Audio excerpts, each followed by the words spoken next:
All right, let's get right into it.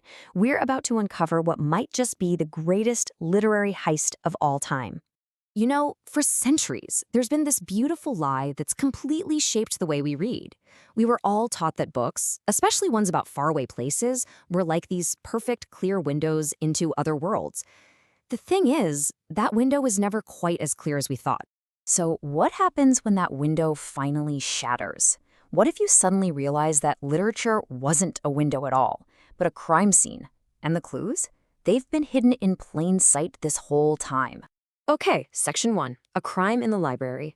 Our investigation kicks off, like so many big ideas do, with just one single, powerful discovery. So picture this. It's the mid-1970s. Our detective, if you will, is the academic Edward Said. He's deep in the library stacks at Columbia University, just surrounded by centuries of Western knowledge. But as he's reading through all these books, something unsettling starts to emerge. A pattern hiding right there in plain sight.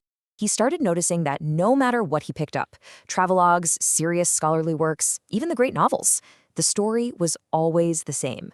The Orient, and we're talking about a massive, incredibly diverse part of the world, was always boiled down to a single, static caricature.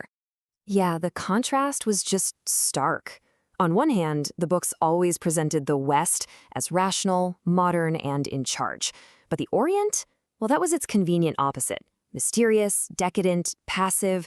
Basically, it was defined as everything the West wasn't. And boom, this realization just changes everything. So what was it? What was this dramatic discovery that turned a quiet university library into a full-blown crime scene? All right, Section 2. The window was a mirror. And folks, this is the big one. This is the central revelation. That window we thought we were looking through, it wasn't a window at all. See, the lie was that these books were a transparent window. But the truth? The window was a mirror. When writers in the West wrote about the East, they weren't really describing another culture. Nope. They were creating a reflection of their own anxieties, their own desires. I mean, as Edward Said himself put it so perfectly, the Orient was almost a European invention. It was this totally constructed fantasy, right? Like a stage filled with exotic characters and romantic landscapes, all designed to serve a very specific purpose for Europe.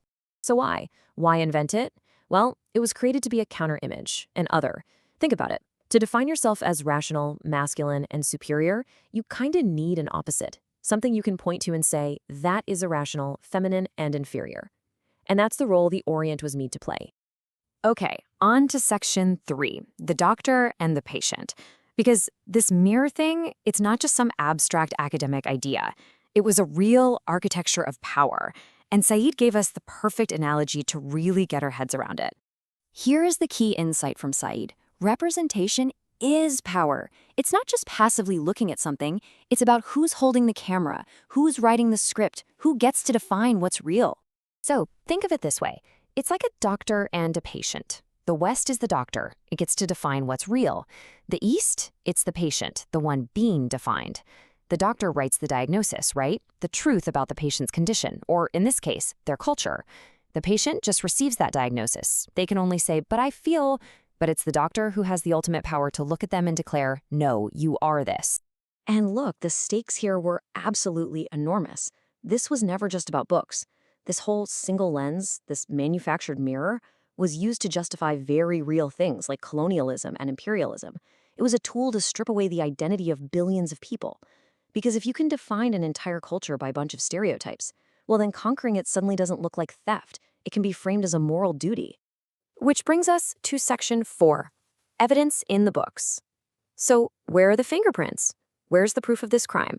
Well, they're hidden in plain sight, right inside the case files of the Western literary canon.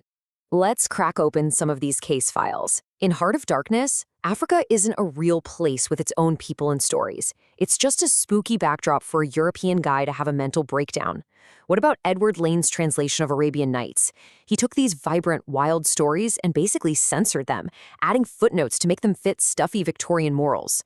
In A Room with a View, Italians are just passionate props for an Englishwoman's journey of self-discovery. And in Kipling's Kim, India is just this colorful playground for a white hero to have adventures in. Once you see it, you realize the pattern is absolutely everywhere. And that brings us to our final section. Whose mirror are you in? Because, and this is important, this isn't just a history lesson.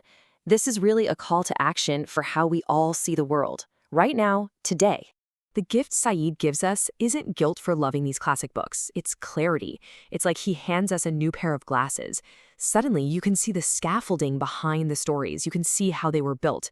And trust me, once you see it, you can never unsee it. So that really begs the question, right?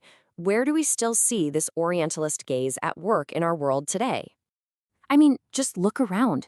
You see it in the 24-hour news cycles, right? Where so-called experts are explaining the tribal nature of conflicts in countries they've never even visited.